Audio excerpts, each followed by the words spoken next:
Sarah Bertram, and this is my friend Mary Kumar. Hi! We've been trying to get this video together for a while. A long time. And we're finally doing it to touch base with you about IFB communities and families and talk about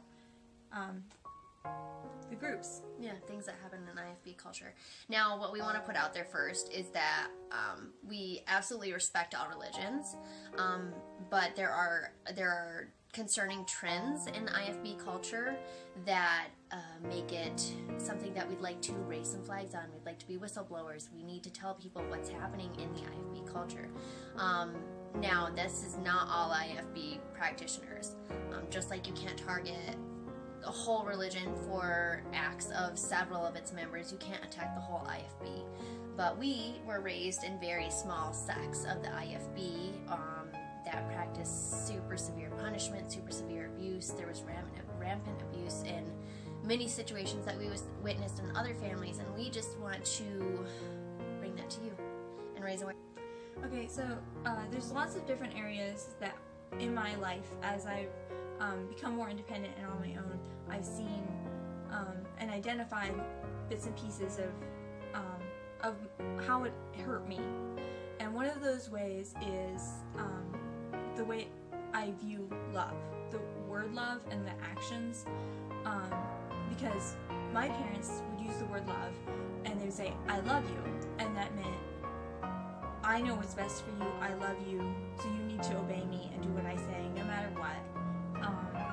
And then, but if we said I love you to them, they would interpret that as, you're my slave, you're my servant, you're in submission to me. And my mom loved to say, oh, if you love me, you should do what I say. You should obey me more. If you obey me more, I'll know you love me. And that really harmed the way I view love, because I don't believe that is the way that healthy Christians view God's love. And I don't believe that's the way love is supposed to work in this world. With that one. So I see that a lot in the IFB community. Since authority is so stressed, and since obedience is so stressed to that authority, sometimes parents or pastors or fathers or grandparents will come up with arbitrary commands. Go there, do that, sit here, walk up there, just to show that they've got control of the child or the person.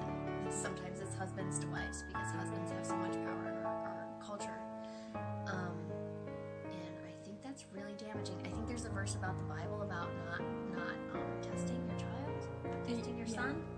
It's about don't exasperate your child. The funny thing about that verse is, right before that verse it talks about, so it says, parents don't exasperate your children, and then it says, children obey your parents.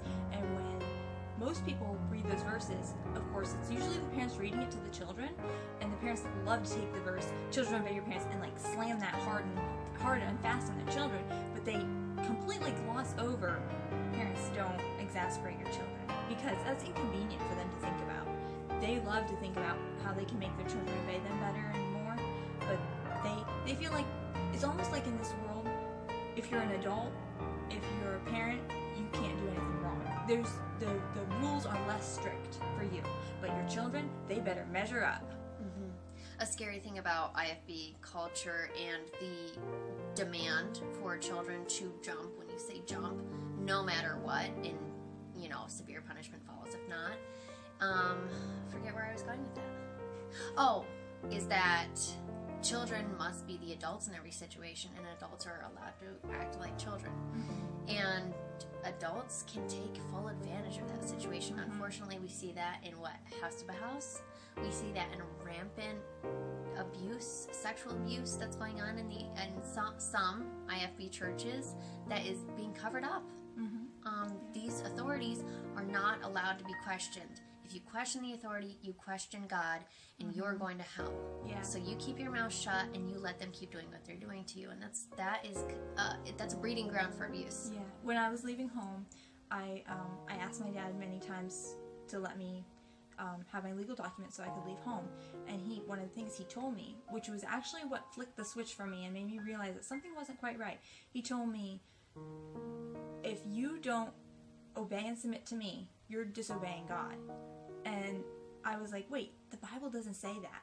But I couldn't challenge him on that out loud, because if I challenged him on that out loud, I was going to be in big trouble. But that's where my brain went. I was like, the Bible doesn't say that. And it doesn't. Yeah. It was like that in my family. It was like that in our churches. It was like that, especially at House of House. Yeah. You challenge it's not even challenge. You're not challenging.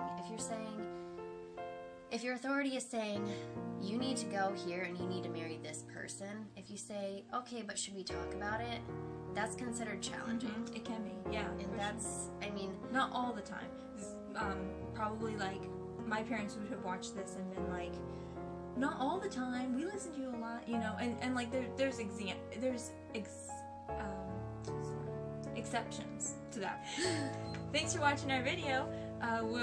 Please subscribe and share if you like it. Yeah. And tell her what you think about it. And We we'll both have see you all jobs. later.